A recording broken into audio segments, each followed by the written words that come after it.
Бүгін 23 ақпан 2025 жыл. Міне мен бүгін темір төсекке реставрация жасауды бастадым. Темір төсекті осылай бөлшектеп алдым.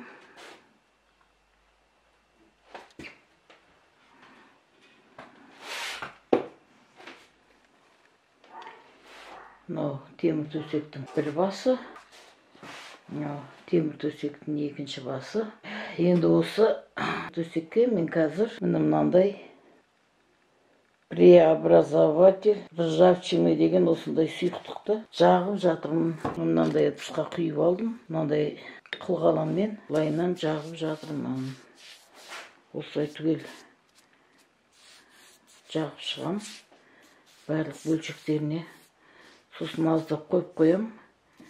Сосын бұның мынау даттарының бәрі езілген кезде мынандай 80-дік наждачный бумагамен қырып шығам.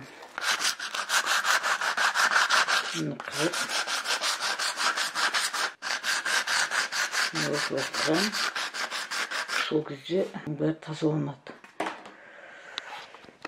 Осындай жұмыстар жасайым. Нәтижесін сосын тағы түсірем. Қазір осындай болып тұр міне.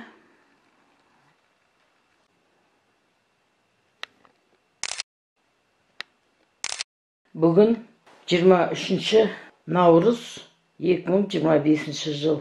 Міне мен әкемнің төсегін реставрация жасаған едім ғой. Сонымен бұның краскасы кепті. Мынандай күміс түстес болды. Бұрынғы қалпына кішкене ұқсас сырмен сырлап осылай құрдым. Енді мынандай кем-кетікте жерлері жоқ. Ол енді ештеңе қылмас. Мынандай жерлерінде кішкене болттары жоғалған. Мынандай болттар болады ғой. Бұның бар ештеңе етпес енді. Мына басындағысы түгел. Бірақ енді өзінің қара басы аман. Сондықтан да бұны осылай өңдеп, даттарын кетіріп, сырлап, осылай қалпына келтіріп қойдым.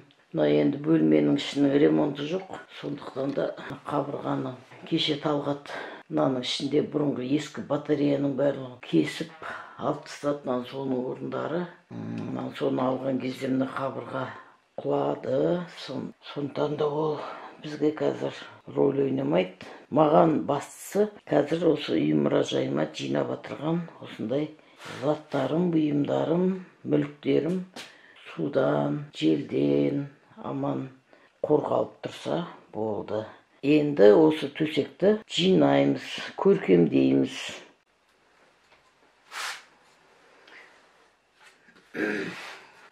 Мынау ескі одеял. Осыны бірінші астына төсейік. Бұны төсектің бетіне жапса да болар еді. Оған өзімнің әпкелерімнің халатынан құраған құрақпен жапқым келіп тұр. Бұны түсіру үшін.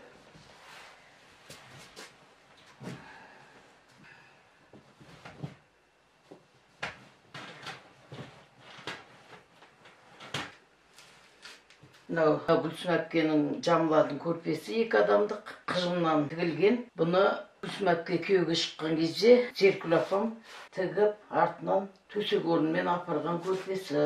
Бұны Гүлсім әпке өз көз тірісінде маған берген. Ескі көрпеден осы ғана қалды. Осын сен музейіңе ал деп берген. Енді осы көрпені төсекке жинап қоямыз.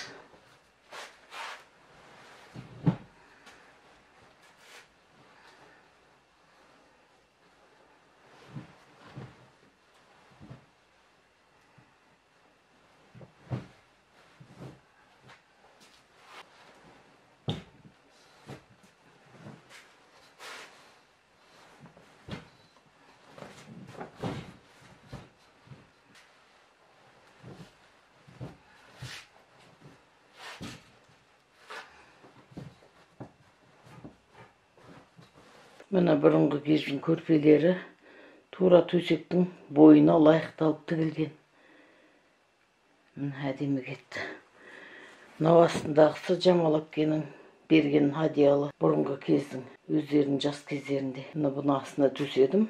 Енді төсекті өзімнің қолдан құраған құрағыммен жауып қояйын. Бұл құрақ мына Жамал әпкенің халаты, міне екеуі. Мынау менің халатым. Мынау. Бұлардың тозығы жетпеген. Бірақ сәннен шыққаннан кейін осылай құрап, жамылғы жасап қойғам. Енді осы қолдан құраған болғандықтан осыны төсектің бетіне жабамын.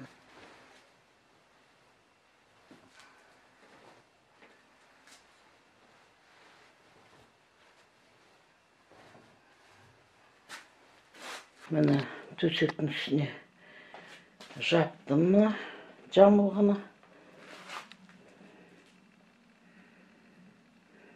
Қолдан құраған. Енді осы төсекке арнап, осы мынау төсекті сырлап қойған кезде сыры кеткенше деп жастықшалар құраған. Бетіне қоюға өзім қолдан әртүрлі. Сол жастықшаларды сәндеп қоям қазір. Мынау жастықшаны да қоям. Бұл жастықша, мынау жастықтың тысы.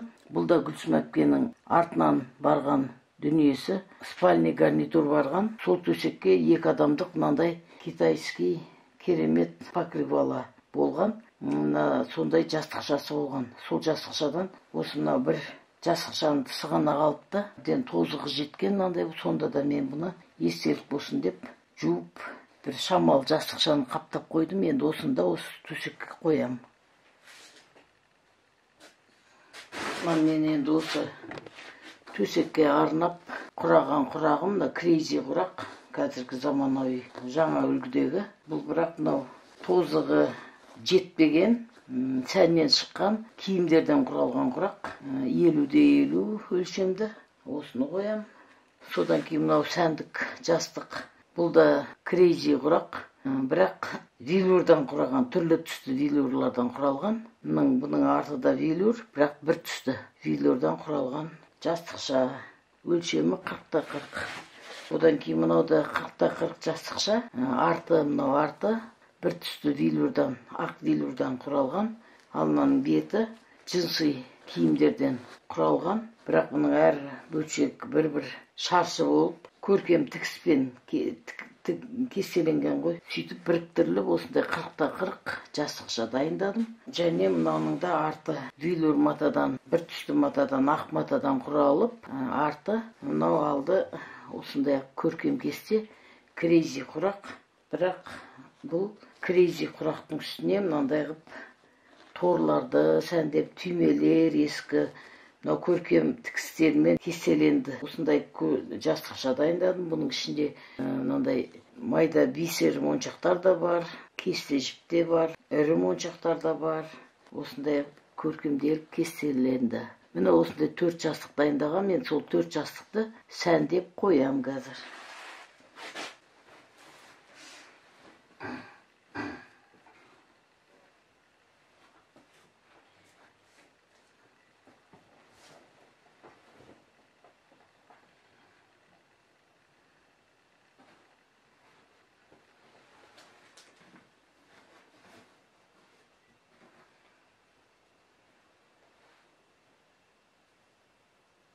Міне осылай сәндеп қойдым. Енді қазір мына бұрышына басқа жастықшаларды әкеп қоям. Мынау жастықшаларды кезінде балаларымның әкесі тірі кезінде далаға тапшаға отырғанда шынтақтап жатқан кезде пайдаланады ғой деп осындай жастықшалар ішіне жүн салып, құрақтан қалған қалдықтарды салып дайындағам. Бірақ енді қазір балалар далаға отырмайды, пайдаланбайды. Сондықтан да бұнда үйім музейіме әкеп қойғам. Енді осында мынаны бір шетіне жинап қоя салам.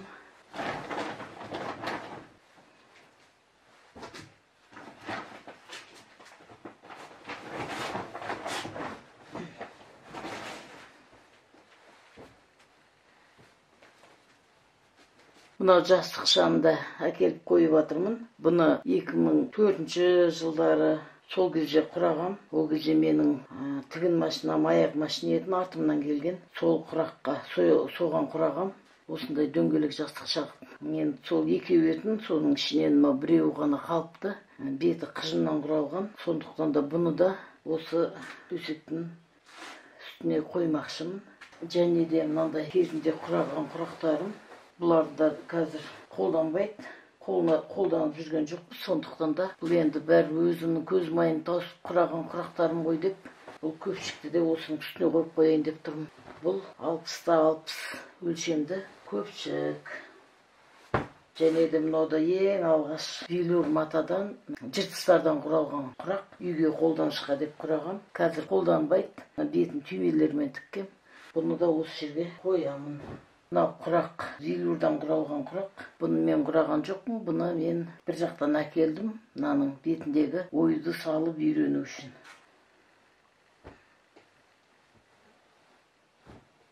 Мынау құрақта бидай құрақ деп атаймын мен бұны. Осыдан үйреніп мен бидай құрақты құрадым. Бұның аты бидай құрақ деп өзім ат қойдым. Бидайдың сабағына ұқсас болғаннан кейін. Бұны да мен үйрену үшін алып келген құрақ. Бұл да енді қол өнер болғандықтан, велюрдан құралған. Қол өнер болғандықтан бұны да осы жерге қоямын. Міне әкемнің төсегін осылай көркемдедім. Бүкіл құрақ, жастық, жамылғы, көрпе дегеннің бәрін осы, көпшік дегеннің бәрін осы төсектің маңайына жинақтадым. Енді бұны ары қарай да көркемдей береміз. Көркемдегенді біртіндеп түсіре беремін. Міне мынау өткенде Кенжеш тәтенің берген кілемі, шағын кілемше, 2 метрде 1,5 метр сондай кілемше шағын. Осы шағын кілемшен, бұл кілемнің де тарихы бар. Тарихын сосын айта жатам. Бұл кілемшені мен осы мынау төсектің тұсына ілмекшімін. Бұны кішкене тазалап, ілмектер тігіп, сөйтіп мына жаққа төсектің тұсына іліп қоямын, Алла қаласа. Міне төсек мынандай болып жабдықталды. Мына өткендегі өңделіп, реставрация жасалған буфет. Ыдыстармен жинақталып тұр. Міне осылай бөлме жинақталды. Мынау Зеркүл апамның кезіндегі столы. Бұл да өзінің кезегін күтіп тұр. Бұны да реставрация жасау керек. Мынау да айна. Зеркүл апам мен Маян атаның айнасы. Бұны да реставрация жасау керек. Менің үлкен қайнатам портреті. Қайын жұртыма бөлек бөлме жабдықтаймын әлі. Мынау Амма Күләкке берген сағат, Серік көкенің сағаты деп берген. Мынау Зеркүл апаның тігін машинкасы. Мынау да ескі тумба. Бұны да реставрация жасау керек. Жұмыс көп.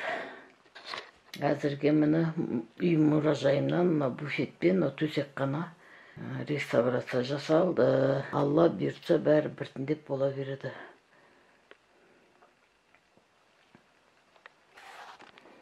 Мынау кілем төсектің тұсына ілінеді. Бұның астындағы мынау полға әке-шешеміздің осындай дорожкалар төсеген деп ойлаймын. Сол кездегі дорожка, палас дорожка ғой. Осын төсеп қойдым. Бәрін сол кездегіге ұқсастық болып тұрсын деп. Қазір енді мынаның етегіне торды тағамыз.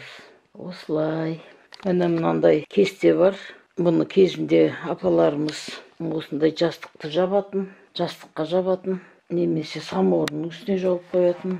Сондықтан да бұл жапқышты осы жастықтың үстіне жауып қойдым. Енді әке-шешеміз, атам мен апам бұл кеңес үкіметі тұсында өмір сүрген адамдар. Олардың дүниесін осылай жабдықтаймыз. Өздерінің өмір сүру кезеңіне байланысты. Мына төсектің етегіне мынандай тор тақтым. Осындай тор тақтым. Бұл тор менің нағашы жеңгем Гүлсімнің әпкесі ізделеудің торы, тор кесте. Төсектің етегіне осылай байлайтын тор кесте. Енді мынандай айқас кестемен тіккен осындай кесте бар. Бұны төсектің басына іліп қоямын. Мына төсектің басына мына кестені іліп қойдым. Жастыққа мына кестені жапқышты жауып қойдым жастықтарға. Төсектің етегіне мынау кесте торды ілдім. Міне әкемнің төсегін осылай жабдықтадым. Енді қабырғаға Кенжеш тәтеден алған кілемшені ілу қалды.